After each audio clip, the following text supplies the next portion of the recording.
Hey, this is Man-Made Mead. We are here today with another mead review. This one is not my own mead. This is the Moonlight Meadery Sensual. Now, the really interesting thing about this mead is I've had quite a few of the Moonlight ones. I've also had lots of Redstone and some various others. I feel like the Moonlight, they do a very, very good job of keeping honey character within their meads. And not masking it so much with other flavors. So this one right here is, it doesn't give you a ton of information. It's just called Sensual. And honestly, you know, even looking at just the ingredients, there's not a lot. So the main thing I can assume about this is that it is a traditional straight honey, water, and yeast, which is just fine. There are a lot of great meads just like that, and I want to try it. Just smelling it, smells very, very good. Very nice honey character. Definitely smells like a sweet mead, like it's going to be sweet, and it's also going to be kind of warm. Right now it's room temperature. I didn't want to kind of test the waters by trying to do anything crazy with it. So it is room temperature, but on here it does suggest and say that this award-winning recipe is a showcase of honey that is aromatic, flavorful, and deliciously sweet with a long-lasting smooth finish. Enjoy with any dish. Suggestion: serve slightly chilled or over ice on a summer night. Now, it's not a summer night, and also I haven't chilled it, but I kind of do like my meads sometimes more room temperature, a little chilled, never really super cold. I find that when you really make a mead pretty cold, it can kind of mess with a lot of the flavors, at least a lot of the ones that I have made so far. So let's get a smell on this one. Yeah, like I said, honey character really shines through. Definitely smells like a traditional mead. It smells very, very warming, very smooth. It is also very clear. You can kind of see that, which they've done a great job. There is some sediment at the bottom of this, and it has been sitting for a little while, but that's kind of as to be expected. They obviously, because this is corked, they probably stabilized it in order to do that, so it wouldn't have any more extra fermentation. But I'm curious to see. Let's taste it.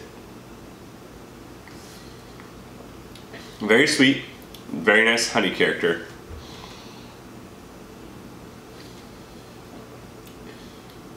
Yeah, what I like about this one, you almost get like this, maybe like an almond, kind of like a nutty aftertaste with it. There's some character. There's also,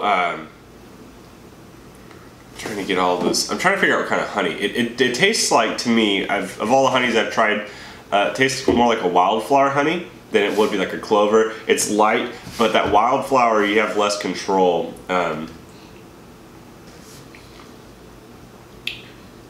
Yeah, that's wonderful. This is probably one of the better meads I've tried from them that I like. I'd highly suggest this one. Definitely, like I said, that nutty character, kind of medium bodied, not super heavy, very easy to drink. I think that it would be a little chilled, even a little bit nicer to try. Yeah, that's super interesting. You could probably pair, and I haven't gotten into this world yet, of pairing meads with food. And I haven't done, like I said, a lot, but I imagine something like this that you could try to pair with some like chicken or some steak or some nice something, and it would go really well, just like wine. So you kind of dive into the world of, okay, I'm going to pair this wine with this food and blah blah blah, and there's a whole another world. There are books written about it. I can't remember the lady who wrote one, but there's a lady who wrote a book all about mead pairings and food pairings and tastings, and she has recipes in it. It's very, very good, and I highly recommend it. I actually heard about it on the Mead House, which is a great podcast you can check out. Mead House is one that happens almost every week or every 2 weeks, and they talk about, it's a couple of guys who talk about making mead, who have a ton of experience between each other, and it's quite a wonderful thing. But this right here, I would love to try even more of the Moonlight Meadery. Meadery brand. It is definitely sweet, which makes me think that they made they made the mead with a yeast that would cap out at, let's say, 10% and put enough honey in to where they didn't have to back sweeten. And that's one process. If you're trying to not back sweeten your mead, you can go ahead and preemptively know how high your yeasts are going to go, say 10%. Put your gravity to where it goes up to 12%. The yeast should stop at about 10% from fermenting, and they shouldn't keep going. If now, some cases, if you step feed them, you can push a yeast past that point, but you're not doing that in this case. So I assume they did that, more honey than the yeast could handle, which would make sense that there'd be some sediment in here, because then if they had stabilized the other way, I imagine there would be even less sediment because they would be filtering some more. So in this case, I do believe that it was heavily sweetened with honey in the beginning. It's very hard to pull off a good traditional mead, and that's because, like I said earlier, you can mask your characters of your honey character, not everything, really easily with other flavors. People can go, okay, I like apples, and so they can hide some of the weird things that happen with the traditional by putting apples and pears and everything else that you can think of into the mead to distract people from that. But this here is very good. One of the best traditionals I think I've ever had. And like I said, it's very hard. Even my traditionals, I've never been impressed by one of my traditionals. I feel like I've struggled big time trying to get them to taste the way I want, because it is so hard to get them exactly where you want them to be. Wow.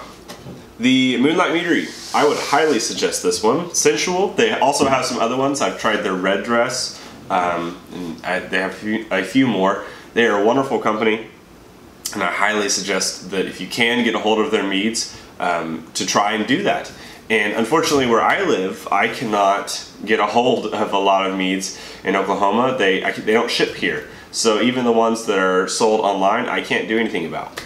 If anybody ever has any desire to send me some meads, whether it be like their own or stuff like this that I can't get a hold of, feel free to do that. And there's a P.O. box down below. If you just tell me, and I will gladly, if it's obviously if it's within reason, try and pay you back or do something. But I would love to try other meads, and I can't get a hold of as many as I want. So check out that P.O. box if you want to send me something. You can also check out my other links. We've got a great group of people over on Facebook, facebook.com/man-made meadery, over 300 people now, talking about making mead. It's just a great community to be involved in. There's also a Patreon where you can support me, help me continue to be able to do this. And then finally, there's like a Society 6, a merchandise store, and my website, www.manmademead.com. There are Amazon links that support me. The biggest thing I want to emphasize right now is that you need to be, as a mead maker and somebody who enjoys this, you need to be trying to make meads and buy meads. As much as you think, like, if you just make all your meads, that you're doing your job, you're actually kind of hindering, because meaderies, like beers companies, they need to be bought. There are bottles of this mead on the store that need to be bought. So get out there and buy them. It's not hard. I promise you, you're only going to benefit our whole community as ambassadors for making mead and tasting mead and giving mead out to other people. You want to be one of the people that helps spread the word about what it is, and that will help us get more mead on the shelves. And if you want to go commercial with it in the future, and you're thinking, I would love to do this further, that only gives us a greater chance of doing that for each one of us. So thank you for watching. I'm very impressed by this mead. I'm excited to do more mead reviews of this and other companies. So thank you so much. Check out the links below, and I hope you have a great day. Cheers.